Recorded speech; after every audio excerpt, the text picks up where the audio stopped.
Sarah is a practitioner in this field. She is a PhD candidate in photography, but has been working with curation and with this kind of projects, collaboration projects of archaeologists, sociologists, and artists in Dublin. So she will talk about sort of problems, interesting problems that one might not repeat also. Hopefully, yeah. Yeah. You need the computer? So, on this one? Yeah. And there's the electricity. There should be. Okay, good. I'm going to talk about a particular project that happened in Dublin.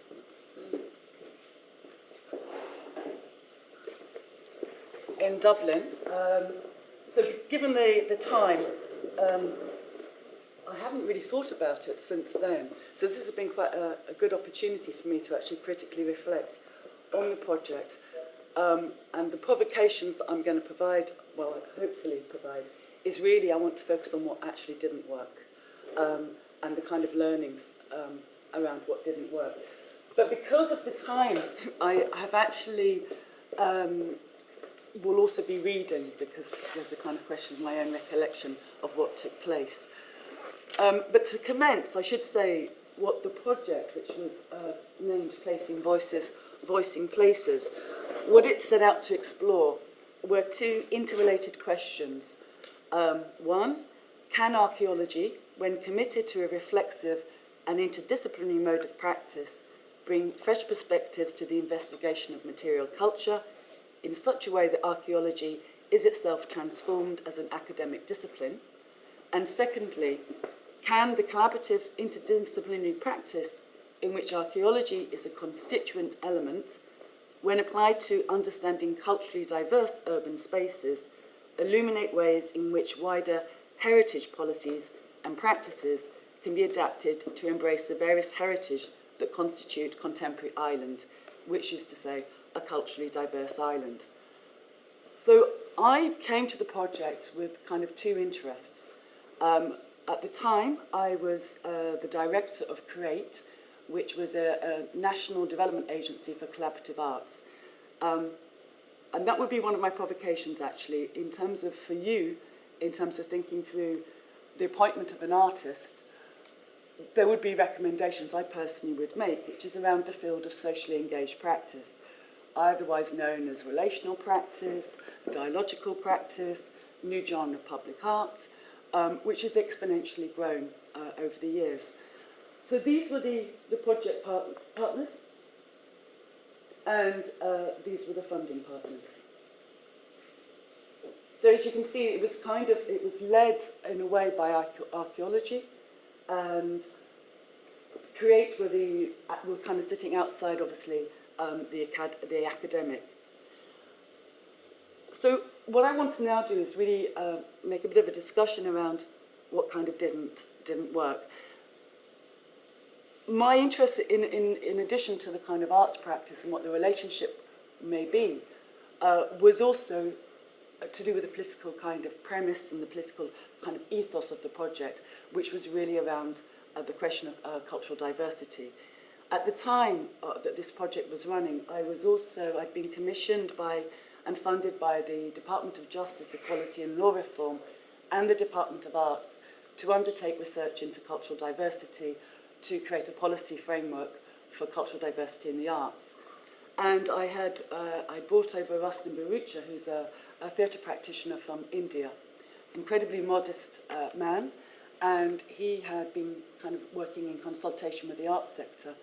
What emerged from that consultation, which had really alarmed me, was that the kind of the confidence, in a way, of being post-colonial was actually mobilized as a way to suggest xenophobia was kind of reasonable. That in a way that the Irish were victims and therefore were not capable of racism, and also didn't have a history of cultural diversity. So my interest was really also to uncover the culturally diverse history of Ireland, to kind of against the prevailing orthodoxy that immigration, migration, other than the kind of Irish diaspora, but inward migration was a completely new phenomenon to the country. But some of the problems that kind of arose in the project itself, while each kind of partner, we developed our own kind of set of recommendations that emerged from the process. What was actually set aside in doing that was the more interesting questions and the reflection on the process itself, what it was for us to work with one another, the isometric learning and the affiliations produced. Now, some of these reasons were actually procedural. There was insufficient shared critical reflection built into the timeline of the project, and some of it also relates to reputational economy, both on the part of the academy and also in terms of the arts sector and the artists. So for all the disciplines involved, the primary investigation was the histories of culturally diverse urban spaces and how this confluence of disciplines, archaeology, sociology, and the arts, might open a more nuanced debate and examination of these histories set against the prevailing narrative of Ireland as a country without a history of cultural diversity, and a narrative shaped by exclusions and revisions for the purposes of producing a racialised construct of nationhood and the Irish. So throughout the process, what was being foregrounded was the kind of archaeology both as a kind of a motif and of a critical way of thinking. And the shared agreement amongst the partners from the outset was that archaeology, or perhaps more accurately, the end argument of heritage and archaeology, needed to be questioned, and in so doing, radically opened out. So again, in terms of our shared sense at the commencing of this project, we were keen to think about the repertoire of meanings produced across art practices, urban environments, and the movement of people within the city of Dublin. So the project focused on two city areas of the city of Dublin, one on the north side of the city, which is called the Monto, and one on the south side, Clanbrassil Street, to critically reflect on migration as a dynamic and creative aspect of the city's heritage. However, in structuring the project, the north side research intervention was led by sociology, and the south side, Clanbrassil Street, was led by the arts, which to a degree dismantled the more crucial and provocative insights that might have been gained had the teams not been separated in such a way, and I will return to this a bit later. So for my part, I was tasked with commissioning two artists and preparing the brief. And my focus was that it was to be artists who were experienced of working in socially engaged practitioners, and therefore very accustomed to working in collaboration with local communities and working in a way that actually was about a kind of multivocality of place. But this aspect obviously also required the partners to actually understand a little bit more about the nature of contemporary socially engaged arts practice.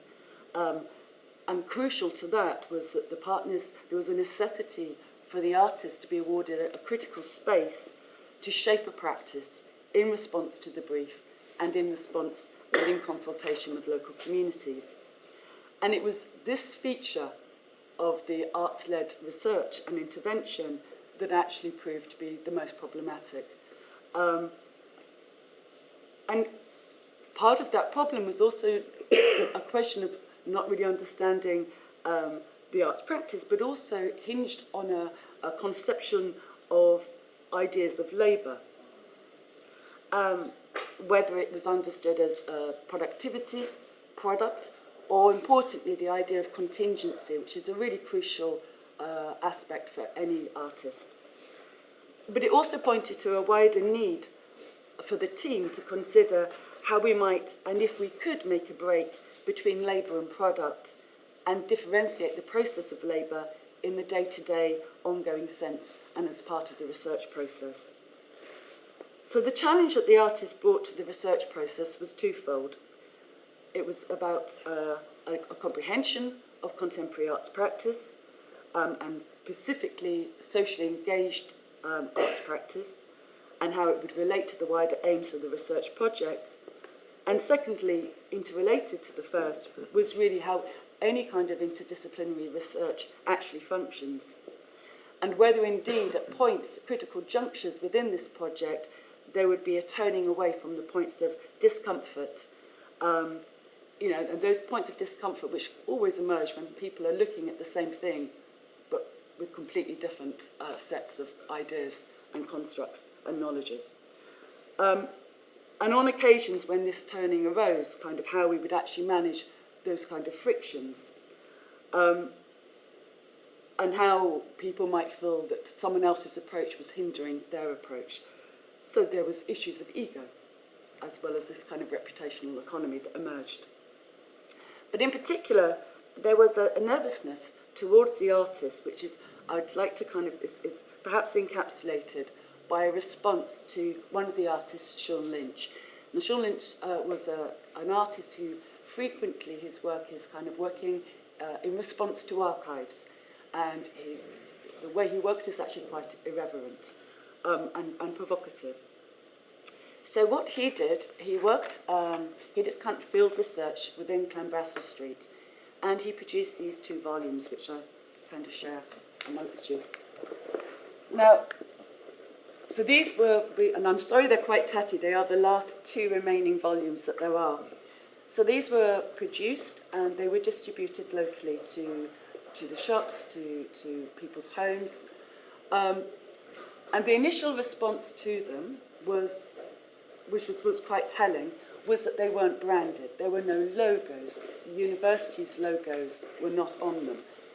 There was a failure to understand that actually these weren't reports, they're artwork. So immediately there was a kind of a complete kind of miscognition and a misrecognition of what the artist was doing. But more tellingly, what they are, you'll see them as they go around, they're a mix of newspaper clippings, archives. This is an image that's also contained within, which provocatively demonstrates that actually Ireland, and specifically Clanbrassil Street, had a history of cultural diversity. This is a bottle of Guinness that was brewed, it's written in Hebrew. It wasn't for export, it was simply for local distribution within Dublin. But there'd been more attention paid within the Academy to the Jewish character Leopold Bloom in Joyce's Ulysses than to the actual lived experience of the Jewish communities that had once lived in Dublin. But within the publications, what you'll also see, Clanbrassil Street is a diverse part of the city on the south side. He also reproduced, there's a shop on the street which is called Laura Jane, and it sells adult fetish material. So these volumes also, we didn't do this, but local residents who knew families who had once lived on Clanbrassil Street, they sent them, so they ended up in Australia, in America, kind of mapping the diaspora. And a really outraged woman in the States responded with profound anger to this advert advertising adult fetish material. So she complained vehemently to the Department of Arts, to the Heritage Council, to the universities. She contacted local radio. I thought it was all quite amusing. I also thought very crucially, it actually was part of the critical provenance of the project itself, which is a contestation and a dispute about the past and the present. Because her remembered childhood of the street and a very conservative Catholic way of thinking actually was then challenged by the contemporary reality of Dublin. However, how the partners reacted was in itself quite telling. And I only really clarified perhaps a wider reason as to why this was in speaking with Mick Wilson, yesterday evening. The university involved is University College of Dublin. Now, I was unaware of this, so I only found out yesterday, which has a history of a particular kind of Catholic kind of worldview in terms of its founding. So we were then confronted with the kind of reputational economy and the institution. And very curiously for me, it was the first time professionally that I've ever found myself accused of misogyny, and that I was actually part of, politically, the objectification of women. So this was quite extraordinary that this kind of unfolded. And I also, for me, it was crucially important as the kind of curator commissioner that there was a certain level of not an overprotection of the artist, but also a defence to the artist's integrity, which really couldn't be disputed. And actually what the artwork is a kind of archaeology of the site, without any kind of sense of linearity in terms of the way, 1867 against 1980, there's no linearity to it. But there was additional problems as well that also emerged. So on the north side, as I said, this was the research that was being led by the sociology team, and their approach was a kind of a narrative research. So they were approaching it through a sociological imagination, and on Clanbrassil Street it was an artistic imagination. So the sociologists understood what had happened artistically as being bad sociology. And to a certain degree, the artists understood what the sociologist was doing as bad art.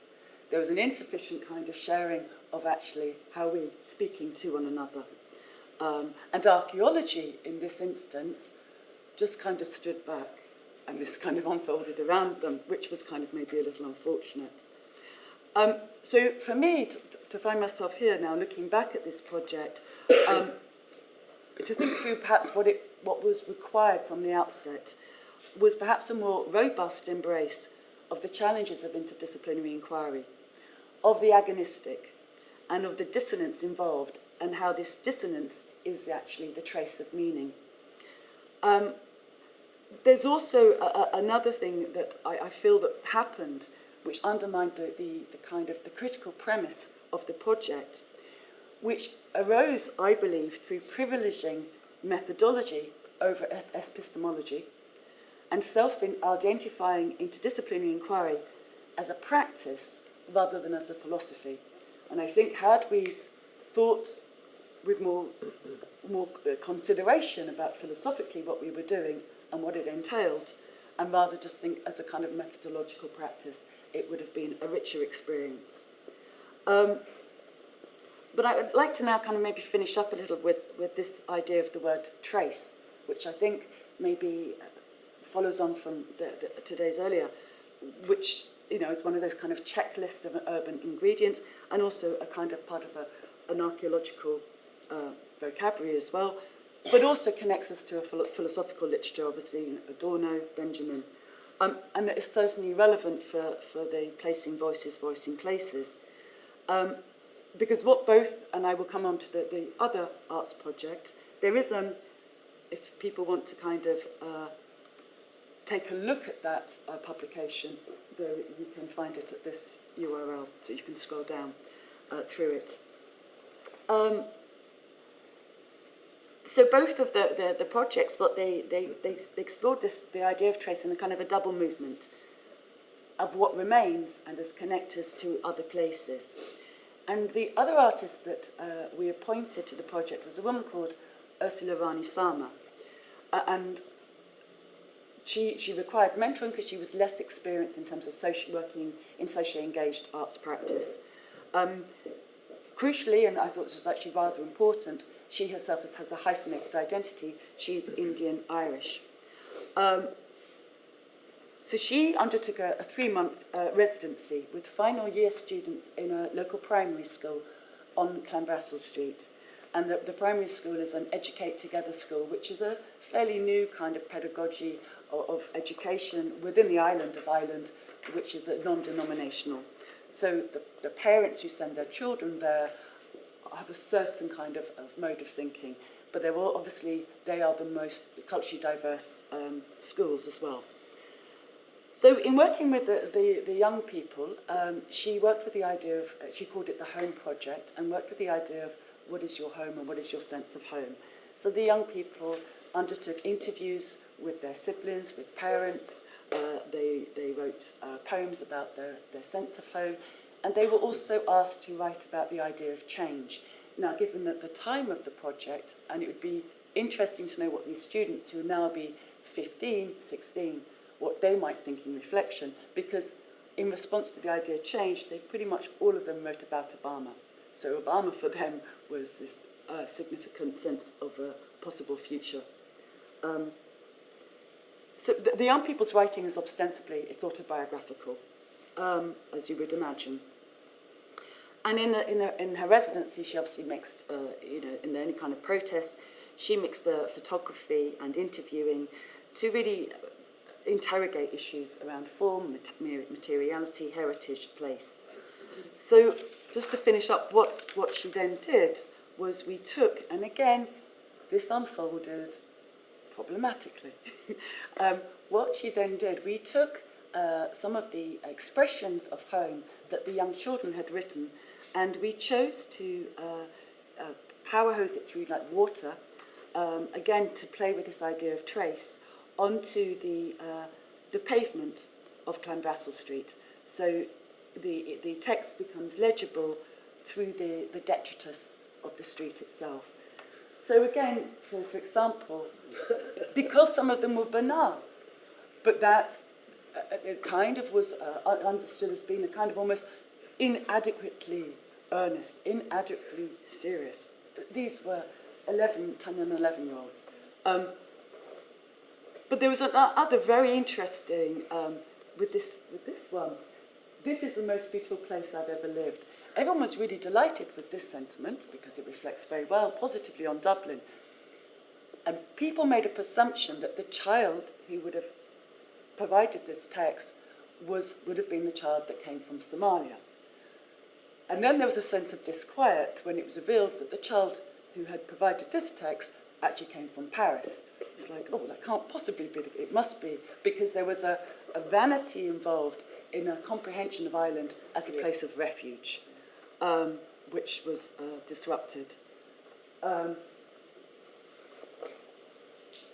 these obviously just remained until, obviously, people walking. So they're not quite legible. That says, home is a state of mind. And our kitchen is the centre of our home. So there's also a book that we produced. Again, this was just as a gift to give back to the young people. But what happened quite crucially at a local level in this project was the first phase of the project was the volume that was really with the shopkeepers, with the adults. They knew that this was coming. So the shopkeepers, as we had put these stencils, as it were, on the street, there's other people who didn't know anything about the project because there was no signage, there was no explanation, they just kind of appeared. The shopkeepers became the kind of explanatory, telling people what the whole thing was about. So it kind of knitted together a diverse community in a working class neighbourhood of Dublin. And also created relationships between the young people and the shopkeepers in ways that hadn't happened before. And now so it's been so many years, but there's an Indian takeaway on Clanbrassil Street. And what they've done with the volumes of Clanbrassil Street, so they've got their menu on the wall, but they've also got the volumes framed under glass within the Indian takeaway, and they're still there. Because there was a sense of the local community actually being kind of co-researchers and co-archivists within the kind of archaeological, artistic dig of place. Thank you very much.